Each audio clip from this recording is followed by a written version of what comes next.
Every single morning, millions of Americans walk to their coffee makers, brew a fresh pot to kickstart their day, and then dump the leftover grounds straight into the trash.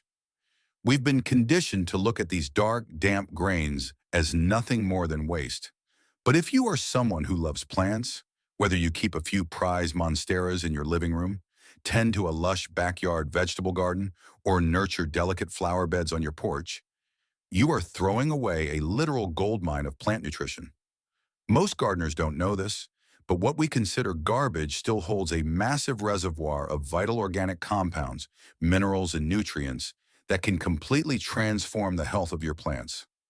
When used correctly, this kitchen byproduct can stimulate deep root growth, intensify the green color of your foliage, and even trigger a flush of vibrant blossoms. However, there is a massive catch. If you simply walk out to your garden and dump wet, raw coffee grounds directly onto the soil, you might actually be signing a death warrant for your plants. To understand why, we have to look at the signs of a struggling plant. Have you ever noticed the lower leaves of your favorite house plant slowly turning a pale, washed-out yellow? Or perhaps the tips of the leaves are turning brown, and the plant has completely stopped putting out new growth, looking stunted and tired despite regular watering. These are classic distress signals. Yellowing leaves, particularly starting from the bottom of the plant, usually indicate a nitrogen deficiency. Nitrogen is the primary fuel for leaf production and chlorophyll synthesis, the process that keeps leaves looking deep, rich green. When a plant lacks nitrogen, it cannot photosynthesize efficiently, and its overall vitality plummets. Other times, you might notice weak stems that bend easily, or a complete lack of flowers on a plant that should be blooming.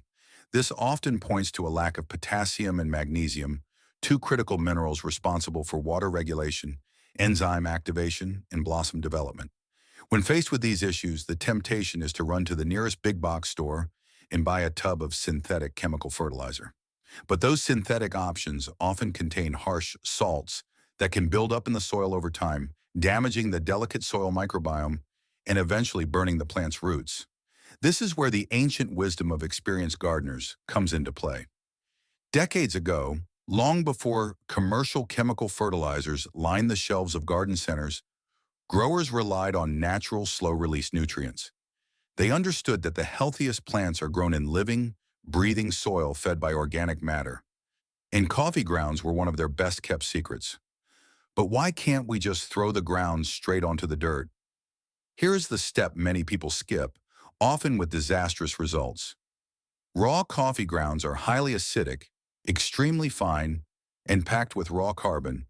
When you dump a thick layer of wet coffee grounds directly on top of your soil, they dry out and form a crust. This crust acts like a solid sheet of concrete, completely blocking oxygen and water from reaching the root zone.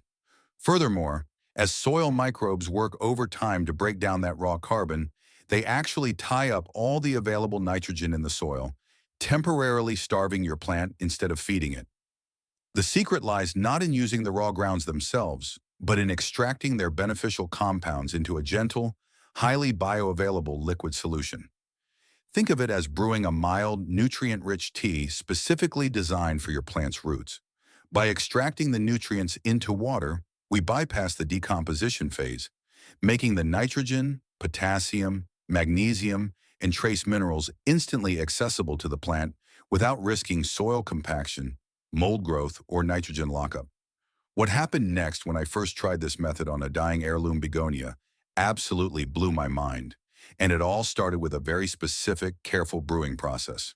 To begin crafting this liquid gold, you must understand that temperature and preparation are absolutely everything. This is where the real science of extraction begins, and it is a process that requires a gentle touch. You cannot simply use boiling water from a kettle, nor can you use ice-cold water straight from the tap. First, you will need to measure out exactly 1 liter of clean, filtered water and pour it into a clean glass jar, such as a large mason jar. The temperature of this water is the ultimate make-or-break factor. It needs to be warm, specifically between 30 and 40 degrees Celsius, which is roughly 86 to 104 degrees Fahrenheit. If you dip your finger in, it should feel like a lukewarm bath, comfortable, soothing, and definitely not hot. Most gardeners don't know this, but using boiling water on coffee grounds for plants is a major mistake.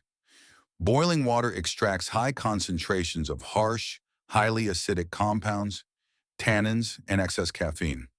While a human might enjoy a strong, acidic cup of espresso, a plant's delicate root system will find it incredibly stressful.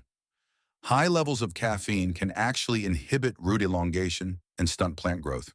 By keeping the water lukewarm, we encourage the gentle, partial dissolution of beneficial water-soluble compounds like potassium, magnesium, and mild humic acids, while leaving the harsh, undesirable compounds locked inside the grounds.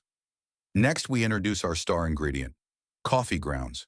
But before you scoop them into your jar, there is a crucial preparation step you must never skip. The coffee grounds must be fully, absolutely dry. They should either be spread thin on a baking sheet and dried thoroughly under the hot sun, or placed in a low-temperature oven until they have lost every single trace of moisture. Using wet, fresh grounds straight from your morning drip machine is a recipe for failure. Wet grounds are highly unstable. They clump together, making accurate measurement nearly impossible. More importantly, wet grounds carry a high risk of introducing unwanted mold spores and triggering rapid anaerobic fermentation inside your jar. This kind of fermentation produces sour, foul-smelling gases and harmful organic acids that can rot your plant's roots. Dry coffee grounds, on the other hand, are stable, easy to measure, and allow for a clean, controlled infusion. Now add exactly 2 level tablespoons of these bone-dry coffee grounds to your liter of warm water. Take a clean wooden spoon or a chopstick and stir the mixture thoroughly. You want to make sure every single dry speck of coffee comes into full contact with the water, breaking up any tiny air pockets. Once the mixture is uniform, seal the jar loosely and set it in a warm, dark spot in your home, perhaps a kitchen cupboard or a pantry shelf, to steep for exactly 24 hours. During this 24-hour steeping window, a beautiful chemical process takes place quietly inside the jar. The lukewarm water acts as a gentle solvent, drawing out the easily accessible minerals. Potassium, which helps plants regulate water pressure and build strong cell walls, dissolves readily. Magnesium, the central atom in the chlorophyll molecule that allows plants to turn sunlight into food, slowly infuses into the liquid. You will also extract trace elements like iron and copper, along with a tiny safe dose of nitrogen. The result is not a thick, dark, acidic coffee, but rather a pale, amber-colored, mild nutrient solution, perfectly balanced for delicate plant roots. Once the 24 hours have passed, you will notice that the liquid has taken on a rich, tea-like color, and most of the heavy coffee grounds have settled to the bottom of the jar. But before you even think about pouring this liquid onto your plants, you must perform the most critical step of the entire process, a step that separates the amateur gardeners from the true experts. You must filter this solution completely. Simply pouring the liquid off the top or using a basic kitchen wire mesh strainer is not enough. A standard strainer will let thousands of tiny, microscopic organic particles slip through into your watering can. If these fine particles make it to your plant's soil, they will settle on the surface, creating a thin, slimy barrier. In the humid, warm environment of an indoor potted plant or a shaded garden bed, this organic residue will quickly begin to rot. It invites mold, white fungal mats, and the absolute bane of every indoor gardener's existence, fungus gnats. Fungus gnats love decaying organic matter on wet soil surfaces, and their larvae will happily chew on your plant's fine root hairs once they hatch. To prevent this, line your sieve with a clean, tightly woven cloth. An old cotton t-shirt, a piece of cheesecloth folded over several times, or a heavy-duty paper coffee filter works perfectly. Slowly pour the steeped mixture through this cloth-lined filter into a clean container. This takes a little patience as the fine cloth will trap every single speck of solid organic matter, leaving you with a beautifully clear, sediment-free, amber-colored nutrient liquid. Now that you have your pristine liquid fertilizer, you might be tempted to just splash it onto your plants. But here is where the real secret of application begins. Before you pour a single drop, take a small hand fork, a wooden skewer, or even your fingers, and gently loosen the topsoil around the base of your plant. Be very careful not to dig too deep and damage any shallow roots. This simple act of loosening the soil is a game changer that many people skip. Over time, watering causes the surface of the soil to compact, forming a hard crust that repels liquids. By gently breaking up this top layer, you dramatically improve soil aeration. This creates tiny microchannels in the dirt, allowing the nutrient solution to penetrate deeply and evenly down into the active root zone, the exact area where the plant's finest, most active root hairs are waiting to absorb water and minerals. With the soil beautifully loosened, slowly pour the solution around the base of the plant. Do it gradually, giving the dry soil plenty of time to drink it in like a sponge. Avoid watering the leaves directly. While some liquid fertilizers can be used as foliar sprays, coffee ground solution is best absorbed through the roots. Leaving wet residue on the leaves can create a humid microclimate that encourages leaf spot diseases and powdery mildew. As the liquid sinks deep into the earth, it doesn't just feed the plant, it feeds the beneficial soil microbes.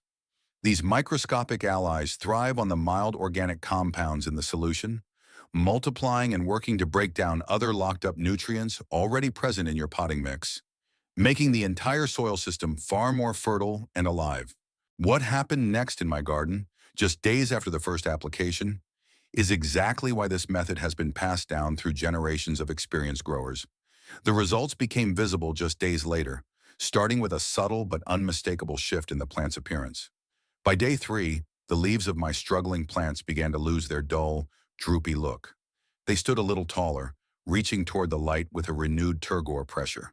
By day 10, the magic really started to show. Those pale, yellowing lower leaves that had been worrying me began to deepen in color, transitioning into a healthy, vibrant green as the newly absorbed magnesium and nitrogen jump-started chlorophyll production. By day 21, the plant began to push out a flush of fresh, vigorous new growth. The new leaves weren't small and weak. They were thick, glossy, and robust. And by the time day 30 rolled around, the plant had completely transformed. It had developed denser foliage, looked incredibly healthy, and to my absolute delight, started producing an abundance of tight, promising flower buds. But it is vital to remember that coffee grounds alone do not create miracle results overnight, nor should they be treated as a cure-all. This is a mild supplemental nutrient source, not a complete replacement for your primary organic fertilizers. Think of it as a healthy vitamin supplement for your plants rather than their entire diet. Because it is a gentle formula, the golden rule of frequency is to use it once every 2 to 4 weeks during the active growing season of spring and summer. During the winter months when plants go dormant and their metabolism slows down, you should pause the treatments entirely to let the soil rest. This natural elixir works wonders on a wide variety of plants, but it is particularly loved by acid-loving species. If you grow hydrangeas, blueberries, azaleas, gardenias, or tomatoes, they will absolutely thrive on this solution, as they appreciate the incredibly mild acidity and the boost of potassium. Indoor favorites like monsteras, pothos, and philodendrons will also respond with larger, shinier leaves and faster vine growth. By taking a simple kitchen waste product, understanding the science of gentle extraction, and applying it with care, you can step away from harsh chemical inputs and embrace a highly sustainable, rewarding, and cost-free way to care for your garden. It connects you to the natural cycle of your home, turning your morning routine into a source of life for your green spaces. If you want to unlock more of these time-tested, practical gardening secrets that keep your plants thriving naturally, take a moment to hit the like button and subscribe to the channel. Feel free to drop a comment below sharing how your plants responded to this liquid gold, or ask any questions you have about natural plant care. I read and reply to as many as I can. Thank you so much for spending your time with me today, and happy gardening.